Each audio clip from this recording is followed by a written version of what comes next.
years living the 120 lifespan while retaining youth. He'll apply logic, reason, and scientific evidence to address conditions that drain people of their joy and vitality while protecting people from the harmful aspects of conventional medicine. Now, here's Dr. Steve Petteruti. Good morning, everybody. I'm Dr. Steve Petteruti here with Shannon on a beautiful Saturday morning. Thank you for tuning in and listening to us. We're going to be talking today about living 120 years and some of the elements that are going into that equation. And we're going to have a guest during the show. Dr. Tom Morgan will be joining us. And part of our conversation will turn to the state of the treatment of chronic pain. You know, living 120 years is a realistic goal. We first have to start with the scientific reality that we can get to 120.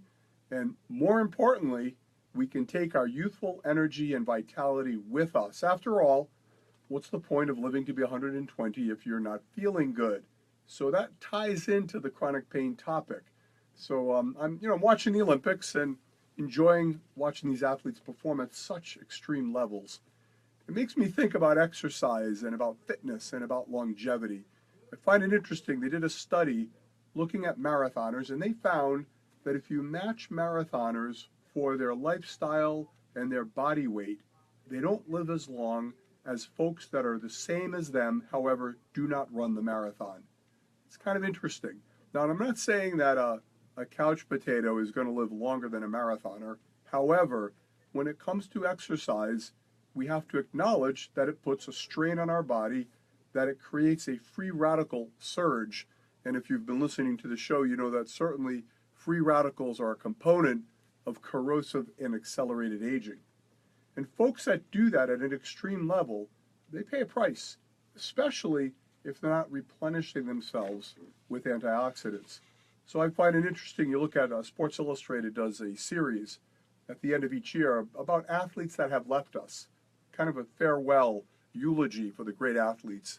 You look at the ages that these folks pass away at, not that extensive.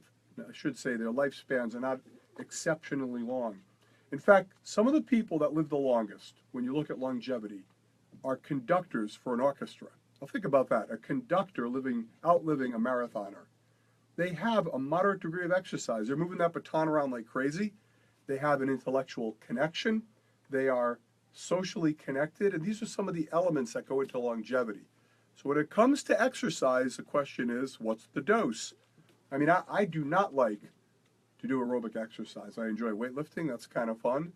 So I wanted to know, for my own purposes, what is the absolute least amount I need to exercise so I can not die? And it turns out that the bulk of evidence points to about 30 to 40 minutes of interval training, going kind of fast and slow. And that when you go beyond that level, you don't gain a commensurate amount of longevity with it. In fact, you may even be leaving time on the table. The same thing holds true for weight loss, and that is the dose is about the same. Well, certainly, you need to stay fit to live your longest life, and you must get there with your hormones intact. I'm going to share with you a story from a patient that I saw recently that highlights the controversy and the misunderstanding and the lack of information surrounding hormone replacement therapy. The Women's Health Initiative came out around the 1980s and put a scare into everybody because the headline read, "Hormones cause cancer," period. And everybody ran for cover. It led to what I call the lost generation, an entire generation, perhaps two, of women whose health was sacrificed out of fear and ignorance. You will either replace your hormones or you will suffer the consequence. Here's what's going to happen. Write it down in ink. If you don't replace hormones, you will age more rapidly. Your bones will thin more rapidly. You will lose vertical height. Vaginal health will corrode. It will atrophy. Mucus will go away. Urethral health will be compromised with an increased risk of infections. Mental sharpness goes down. There are more testosterone receptors in your brain than any other organ in the body. Consequently, you need testosterone to be at your best mentally.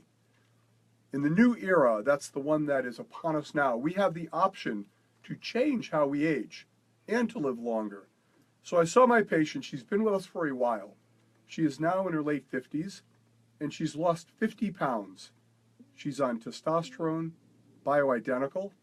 She's on bioidentical estrogen and progesterone, and enjoying the best vitality she has had that she can remember. So she happened to go to her GYN doctor for a routine follow-up, and the doctor was put back.